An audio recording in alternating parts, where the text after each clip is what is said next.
Very good morning to all of you. So what we have done in our previous session,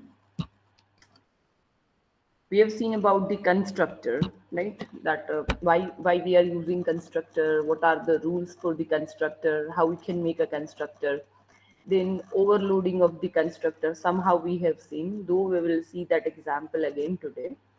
Then method overloading, first that we have seen, right? The name would be same, right? But only the parameters or the data type, number of parameters or the data type will get changed, right? Um, on return type, method overloading is not dependent, right? If you will simply change the return type, that is not said to be as method overloading. No, right? Only the number of the arguments and the data type of those argument. Based on that, you can say this is method overloading. This is what we have seen, right? And today we'll start with again how to pass the object as an argument, how you can return it, and so on. Right?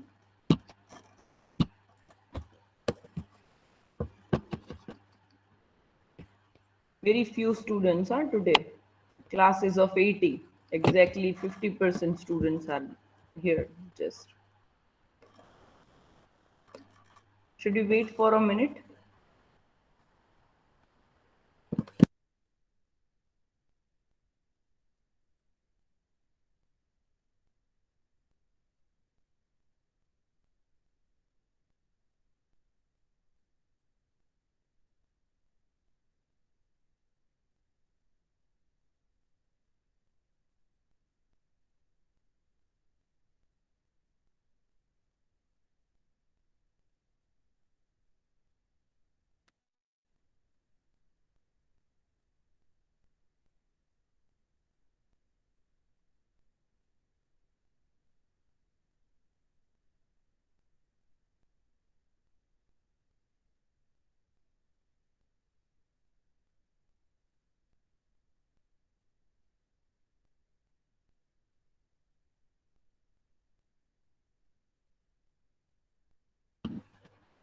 Fine.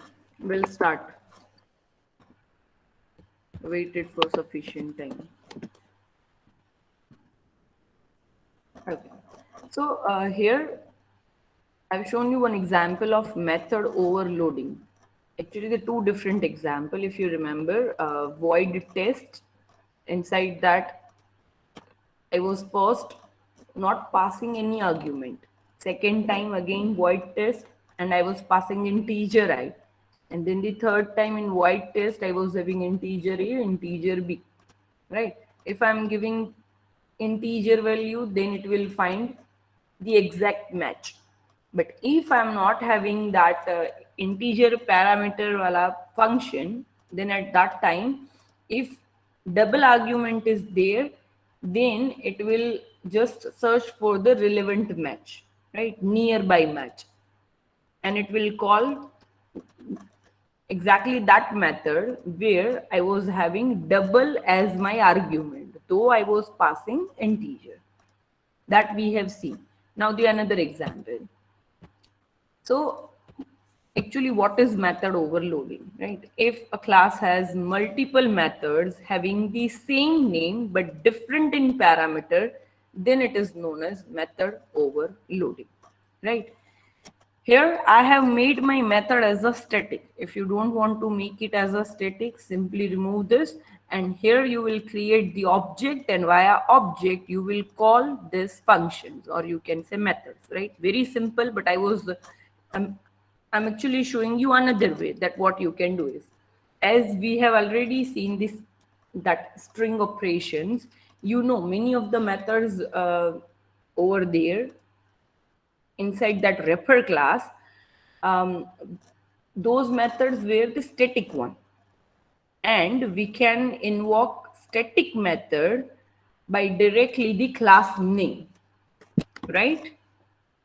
Yes or no? At least one thing you remember. Yes.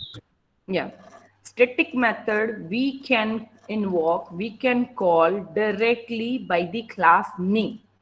So here the same thing I'm doing. So I don't want to create any kind of the objects, right? Instead of that, what I did is I've taken one class named as the adder. Here I'm having integer add because it's returning something integer. Okay. Add is my method name. I'm passing two arguments because I want to add this A and B. Right? So it will simply return A plus B. Very simple method. Another add, but here I'm having number of arguments 3.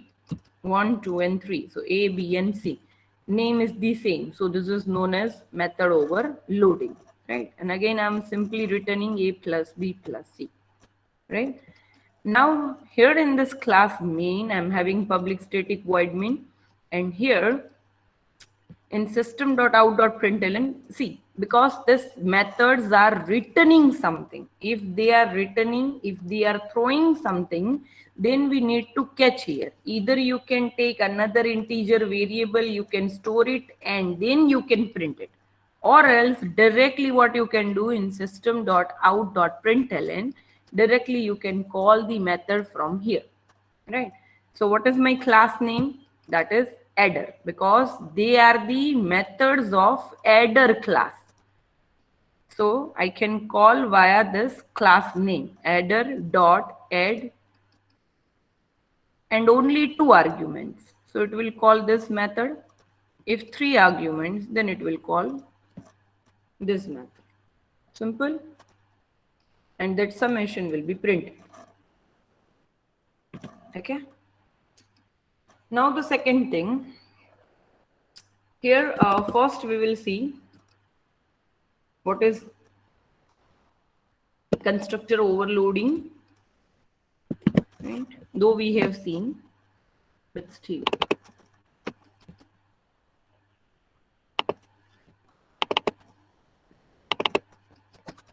Okay. So here I'm having this overload constructor.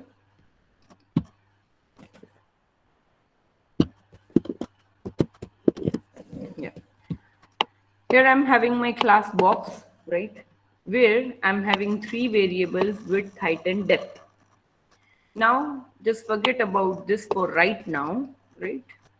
That is very next topic, that how you can pass object in the method or in the constructor. That is the next topic. All right. So here you are having one parameterized constructor where you are passing three arguments, double W, double H, double D. You are setting the value width equals to W, height equals to H, and depth equals to D. Fine. Then here the constructor used when no dimension specified. That what I said. If you forget that to give any kind of value, so at that time this constructor will be called.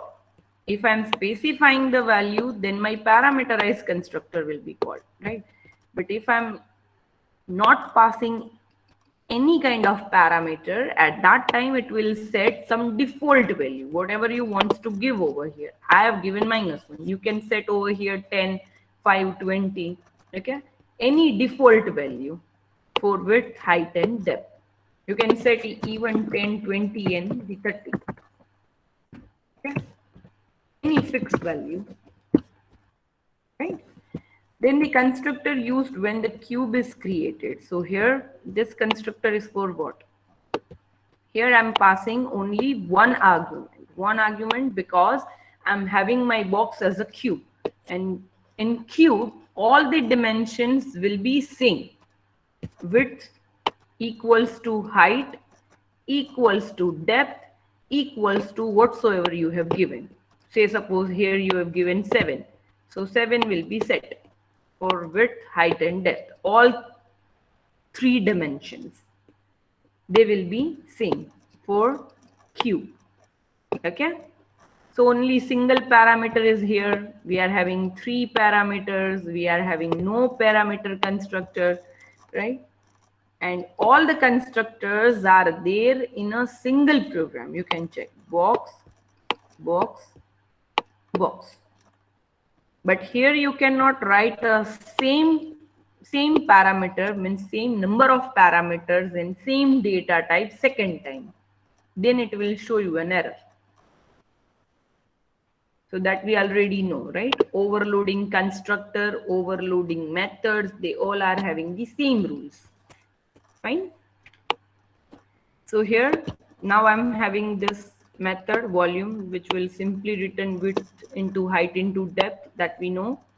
Now in this overloading constructor class, I'm having public static void main, and a very first task, I need to create objects.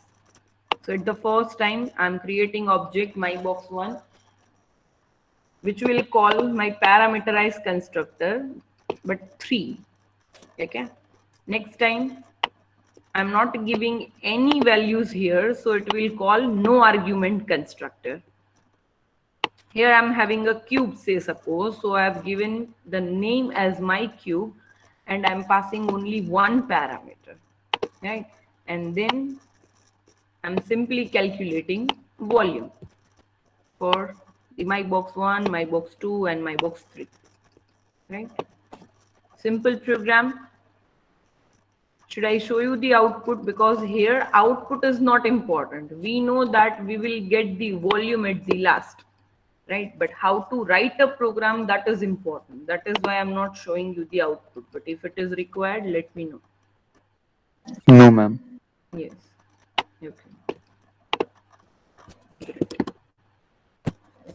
Fine. Now the next term is what? Here you can use object as parameter. So first we will learn that, and we will come back to this program again, right?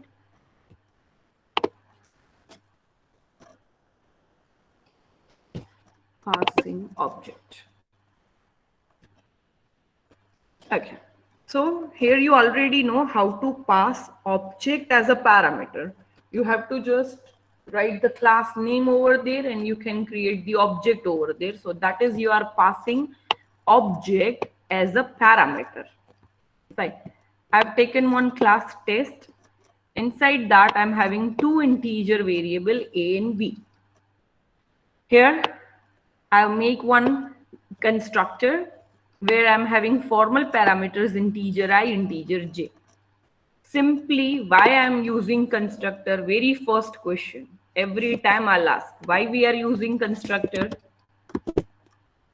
To do what task?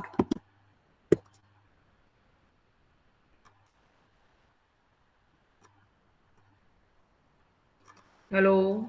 Yes. For the object initialization. Yes, variable initialization, or you can say your instance variable initialization, right? For that purpose only you are having the constructor. So that task you need to do. Here a and b are your instance variable, right?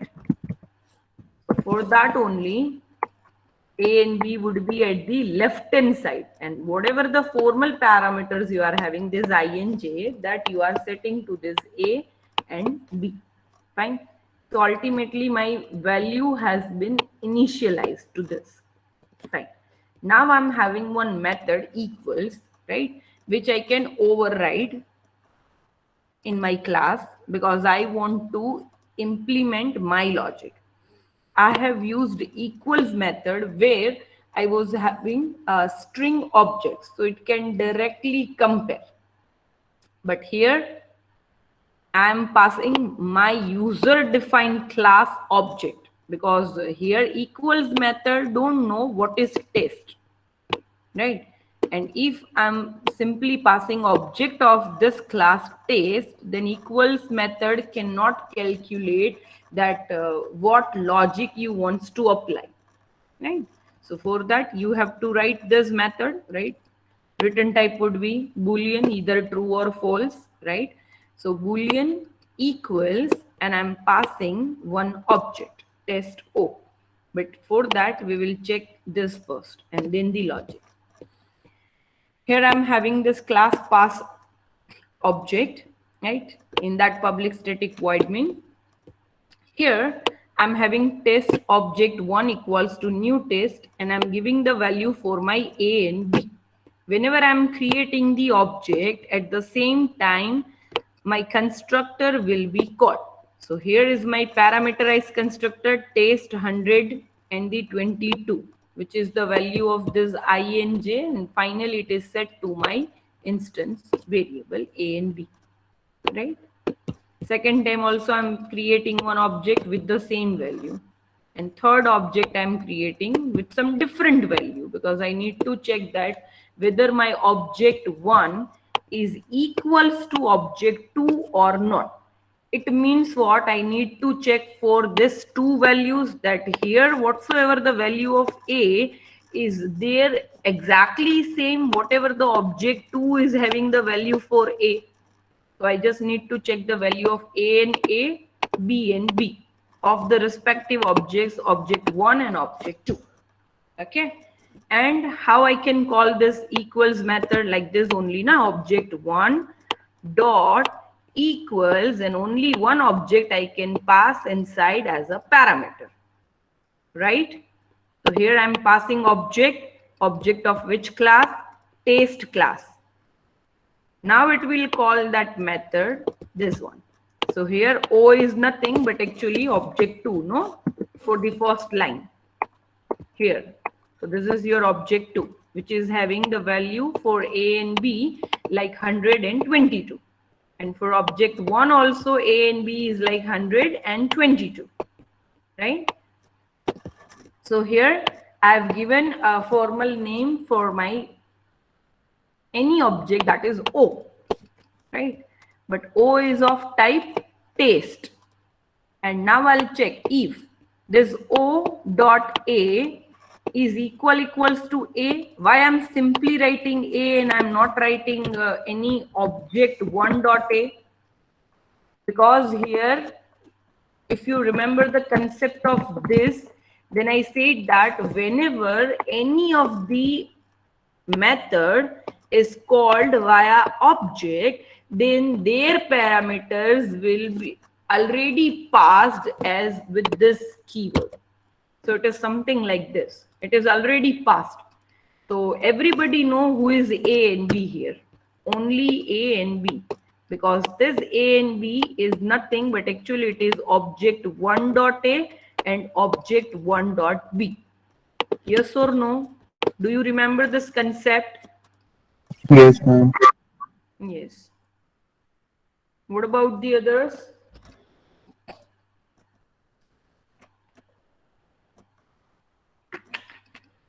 The same kind of program we have seen at the time of C++, right?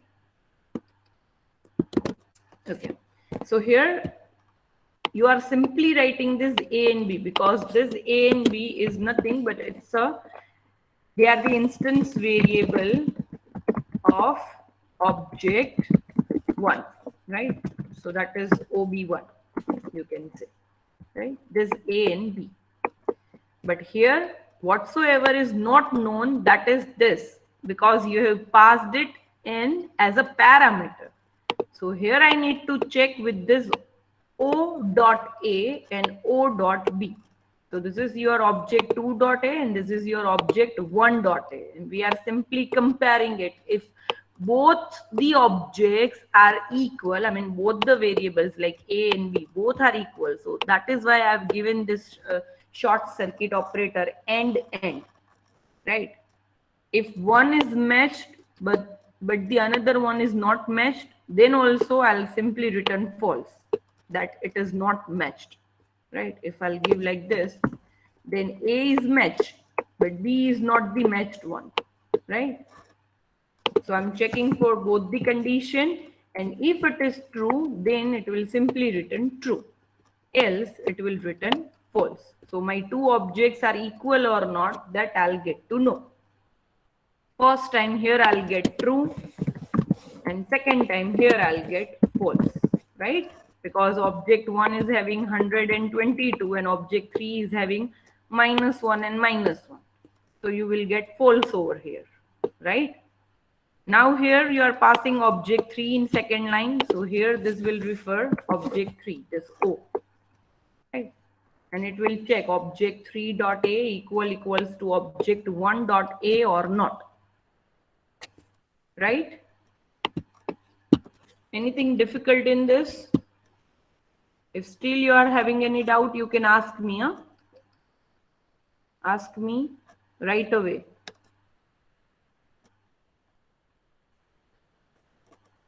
No one? So it is clear, right? Okay, fine. No doubt. Good. Okay. So here, this is what I can pass the object as a parameter, right? Now again, we will back to our overloading constructor.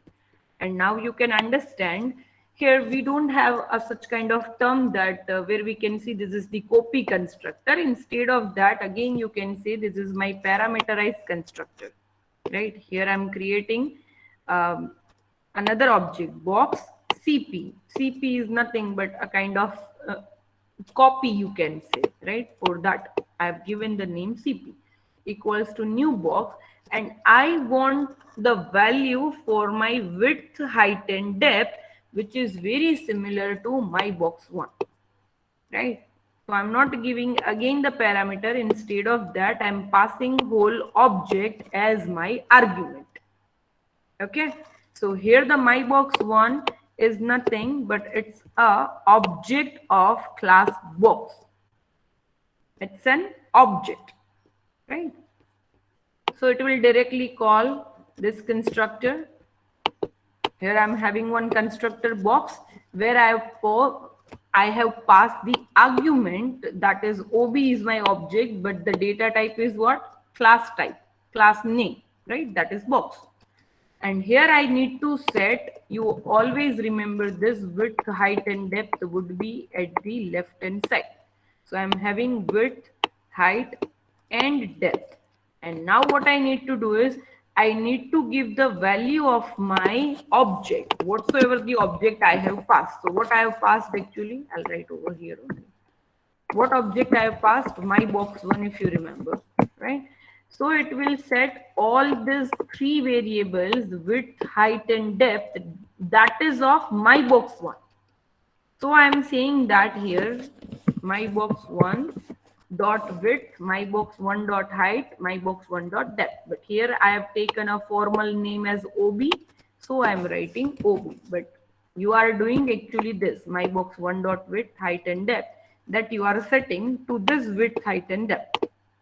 Why you are not writing anything over here that this object dot width and height? Because whosoever object has invoked this constructor, there that object's width, height, and depth will be set. Who has invoked this constructor? CP. So here we are setting the value for CP, right? No? Here we are setting the value for CP's width, height, and depth. Right? So clear this thing? Yes or no?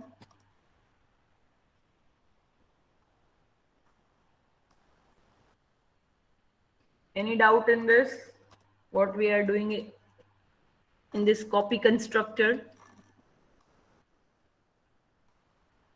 Okay, fine.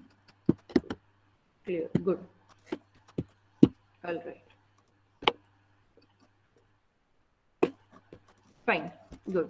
And here you can still find the volume, right? Here you can write volume is equals to CP dot volume, right? And you can print that volume. Simple, you can add more 2 lines for this. Okay.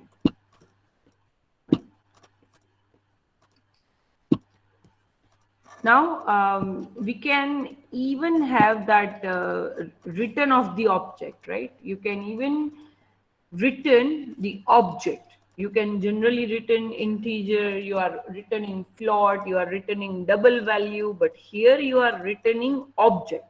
So what should be the return type? What should be the return type? That is my question. If I am returning any integer value, right, then integer would be my return type, whether it is in method or somewhere else, right? Yes, Ritesh, very good.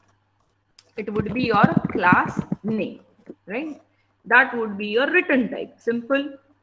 If any kind of object you are throwing, you are returning, so their class name will be there as a return type. Okay. So now we'll see another program that is about this return.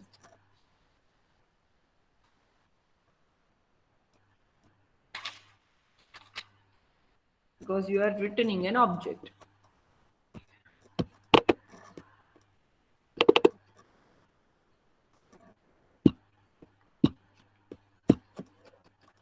Right.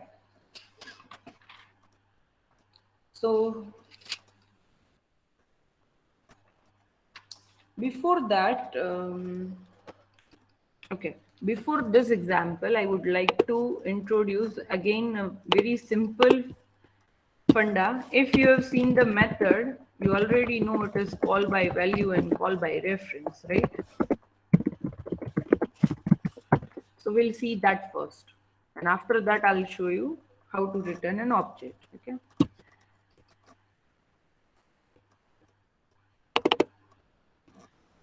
What will be there in call by value? You guys already know many of the terms, right? This is just your revision kind of thing. Here I'm having one class test, right? Where I have taken one method, which is METH, meth, right? And I'm simply passing integer ing over here. They are my formal parameters. What I'm doing is I'm multiplying my value of I with 2 and I'm dividing my value of j by 2, right? And I'm simply printing ing over here, or I'm not doing it at very first, right? Here I'm having this call by value. In this, I'm creating the object of this test class. A very first task, what we will do, test object equals to new test. So here you have created one object of this class. Now here you are taking that integer a equals to 15, b equals to the 20. This value of a and b you can take directly from users also, right? And then you can pass here with this a and b. So before the call, before this method call ob.meth, what would be the value of a and b? And here after this call, means first we are calling this method via object dot method name, and I am passing the parameters a and b. And now after this call, again I am printing the value of a and b. What would be the answer?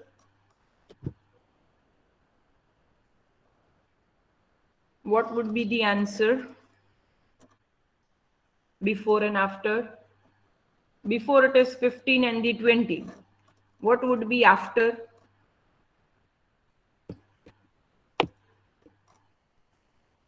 Oh, yeah, Siraj, fine. What about the others?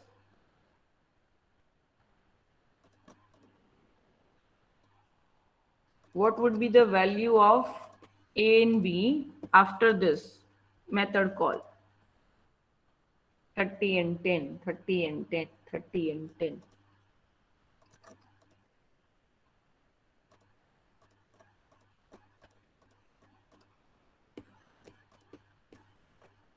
What about the others? They are sleeping. Only 5 students are awakened.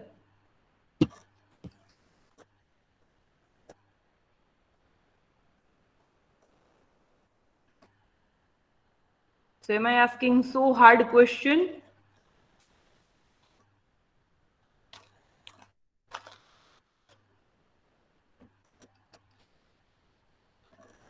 Okay.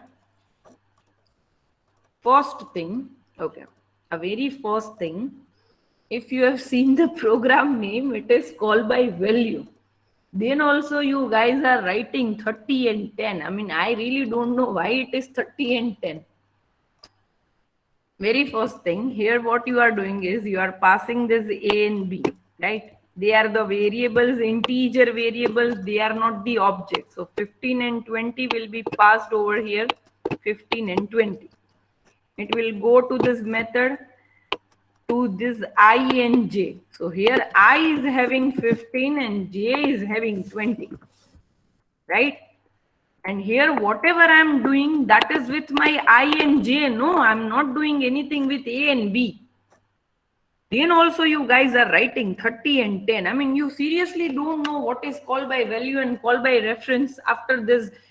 The same topic you have seen in C language, the same topic you have seen in C++, that whatever you are doing over here outside of this method or class, it won't affect your actual value. It will remain as it is. So A and B before and after, it will be 15 and 20 only. No change. Shivanand, I was not expecting this from you. At least. Fine. So all who have given the answer 30 and 10, I hope you are getting the things good, Ritesh. Because it's called by value, na?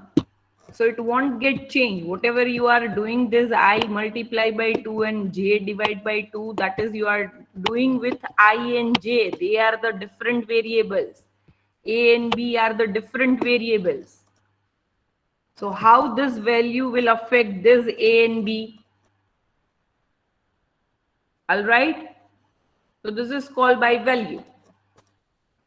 So should I run this? Anyone who want me to run this? But I'm saying that it won't change the value, right? It would be 15 and 20 only after this operation also. Clear this thing? Now the second is called by reference. What we are doing over here is, I'm having one class test, right? In that I'm having integer A and B. Here, the same program I have taken, right? Only one change will be here. First, I'm creating constructor.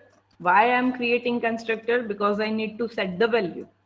So here I've taken two formal variables, I and j, formal parameters, where I can set my A and B. They are my instance variable. Okay, so I need to set that I and j over here. Fine. Now in this void method, I was having two parameters, right? That is integer I and integer j. Instead of that, now I'm passing object only, a whole object as a reference. Now anybody can change the actual value of this object. Okay. So we'll directly come down here and then I'll explain this. So in this call by reference, first I'm creating this object, test ob equals to new test, and I'm simply passing this value 15 and 20 directly to this constructor. Okay, so here my A and B will be set. Now what I'm doing is, I'm simply writing what would be the value before call. So it's object.a and object.b will be printed. Now I'm calling my method object.meth and I'm passing object itself. Okay, object.meth, because one object is required to call my method and I'm passing the object only over here, right? So it will directly call this OB, which is having the value for A and B, that is 15 and 20. This whole reference I have passed, this whole object I have passed as a parameter. Now it will go here. This is your object OB. And now what I'm doing is O.A equals to O.A into 2. Here I have used a shorthand operators, right? So here I'm doing multiply by 2, here I'm doing divide by 2, right? But on my object only, on my actual object, okay? And then now I'm saying that what is the value of object.a and object.b, then it will be changed.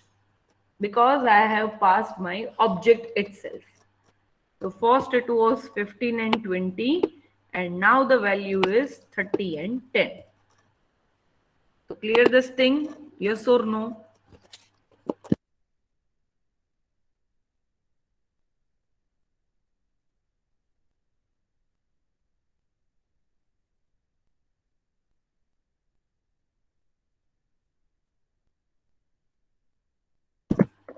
Hello, only one person. Good.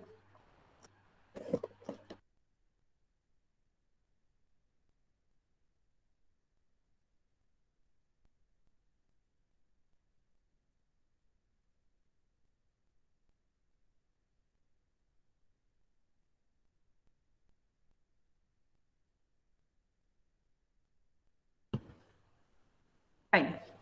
Good. Okay. Now we will go on this return object. So here, what we are doing is we are having one class test. In that, I'm having one instance variable integer a. I'm having the constructor. I'll have some formal parameter via which the user will give some value, and that I'll set to my instance variable a. So it is a equals to I, right? Now I'm having one method named as incr, means increment by 10, right? Where I'll do what? I'll create first an object of which class? Test. Here I can simply create the object, right? Test temp equals to new test. And here I am passing my instance variable, whatever the variable value is there, plus 10. Okay, so a plus 10.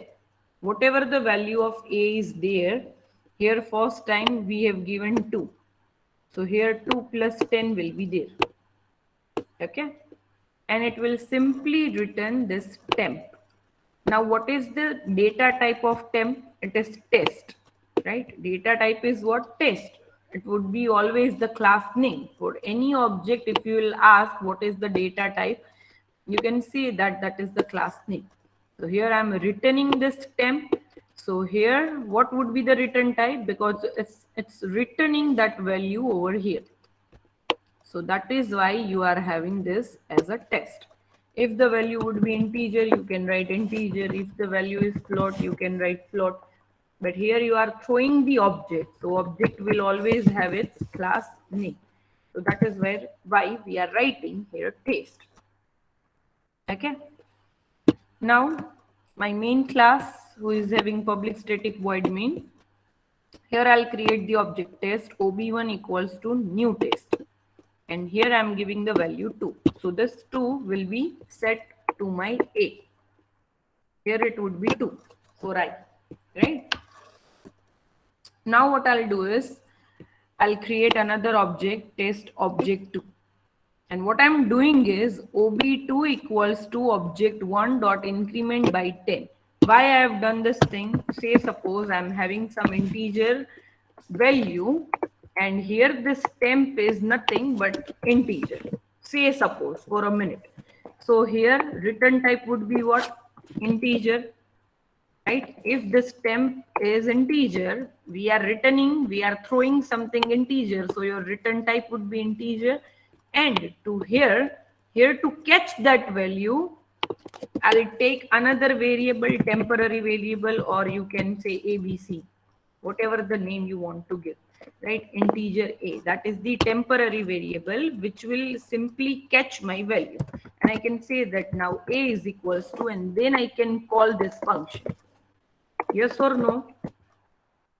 Right? To simply catch that value or to simply store the value, whatever is returning via this function. To store that value, I have taken this variable, right? Because the return type is integer. But here, now in our case, it is actually what? Test. This is your test, right? So to catch that value, because it's returning something, no, to catch that value, I need to create again another variable, you can say, right? And into this, it will store this value, object1.incr by 10, right? I hope this thing is clear why I have written such kind of statements, yes or no? Yes. Right? Okay. So that is why here I have written this, that object2 equals to object1 dot incr by 10. So I just need to increment this value, right? I don't have any parameter here, because this method will be called at least by one object. Their data will be referred over here. I am calling this method via object1. So here the value of a will be referred for which object? Object1, obviously. Their value of a is what? 2. So here 2 plus 10 will be done. Okay. And here if I'll check object1 dot a, it will show me 2. But when I'm having object2 dot a, so what I'll get? 12, no? Yes or no? Then again I can do this, object2 equals to object2 dot increment by 10. So here what value of a will be referred? Of object2. So object2 is having value of a is what? It's 2 or 12. It's 12, right? So it will refer 12 and then it will increment on this 12.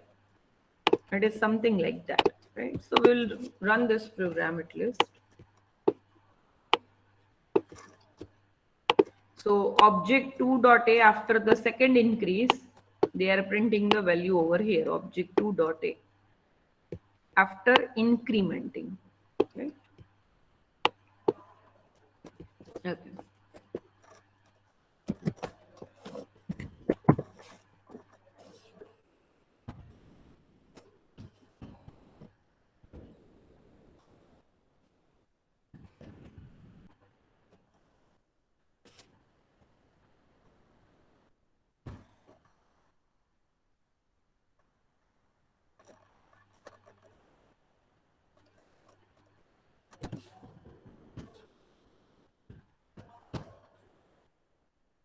Fine. So first time it is showing object dot a, that is value of a is, that is 2. Then object 2 dot a, then the value is 12. Then object 2 dot a, after the second increase, then it is showing you 22, because it will take the value of a as a 12 and then it will do plus 10. So it will become 22, right? So clear this thing, hopefully. Fine. Good.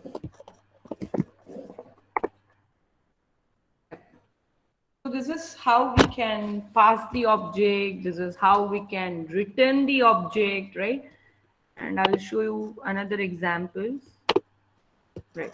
So here passing and returning object from the method, right?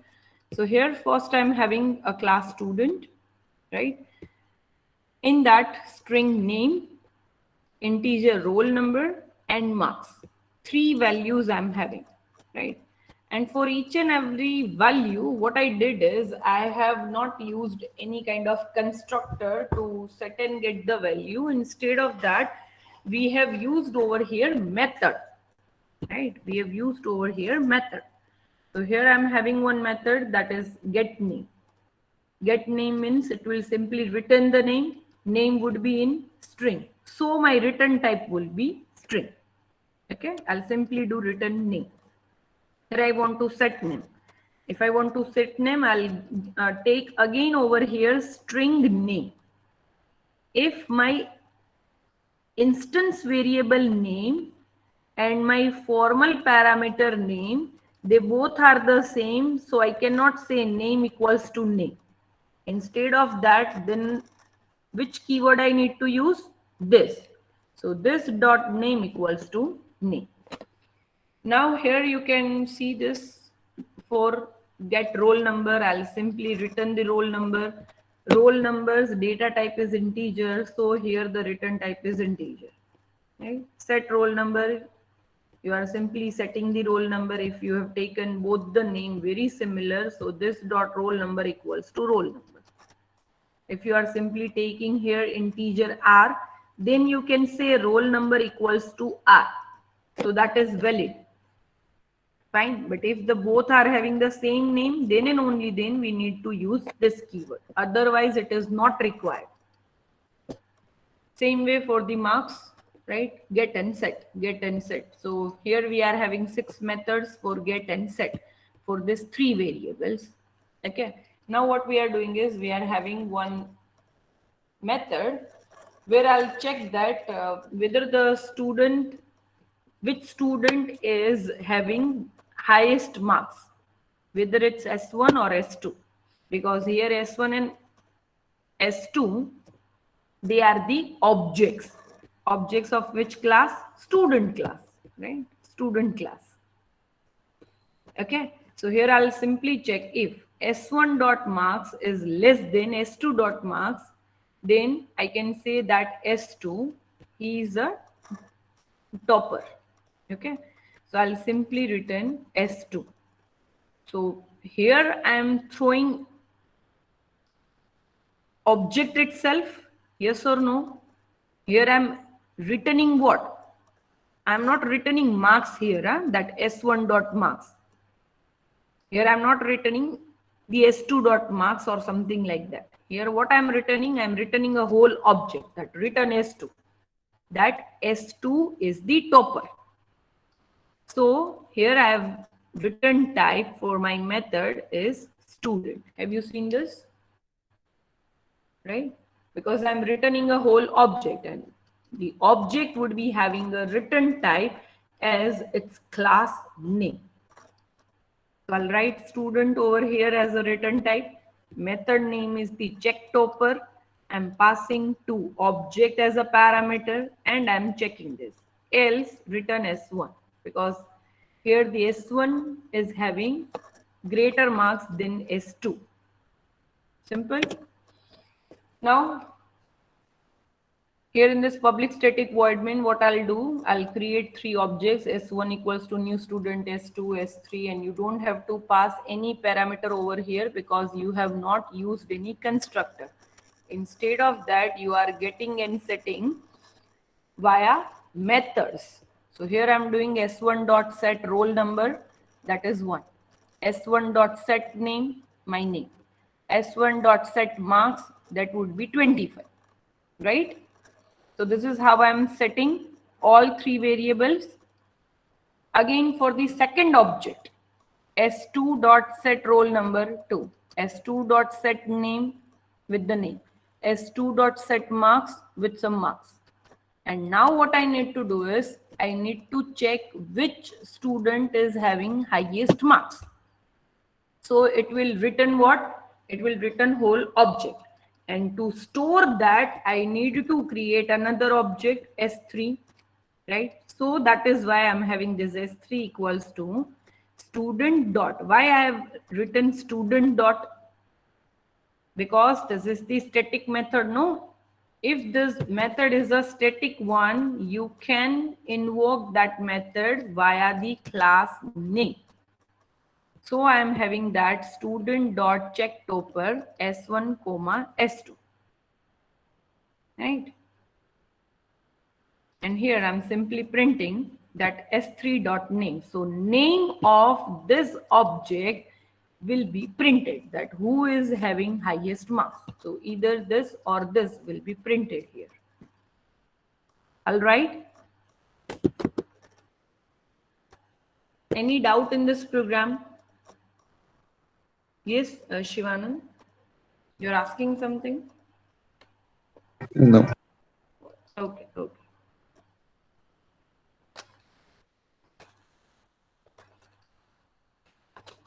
Okay, fine.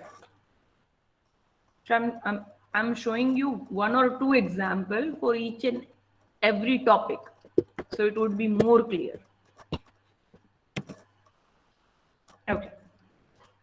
So the next thing is recursion. Here we have finished about this method overloading, constructor overloading, passing object, returning object, call by value, call by reference, right? This many things we have finished. Recursion is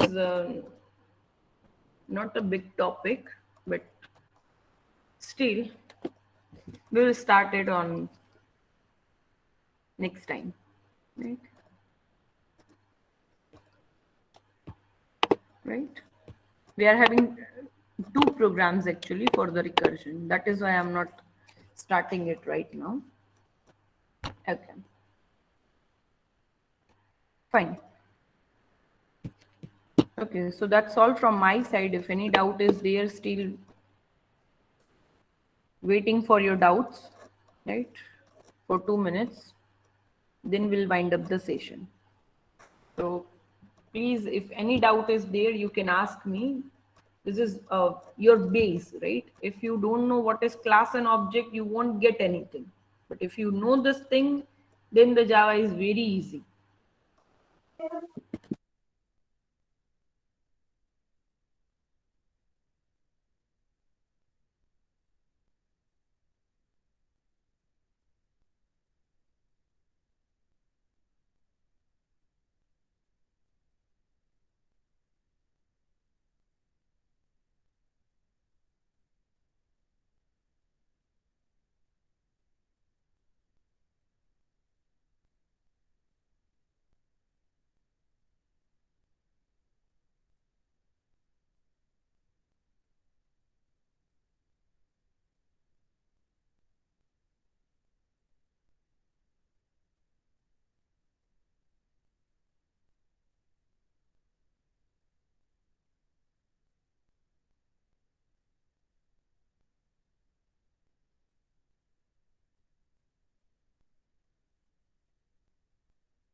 Fine, if you don't have any doubt, then you can write down your number in sequence. Number 1, Nancy, 2, Rahil.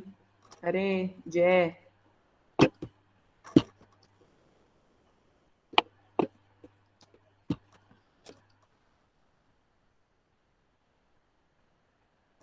Write your numbers in sequence.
Okay, fine. If you've written your number, you may leave the meet.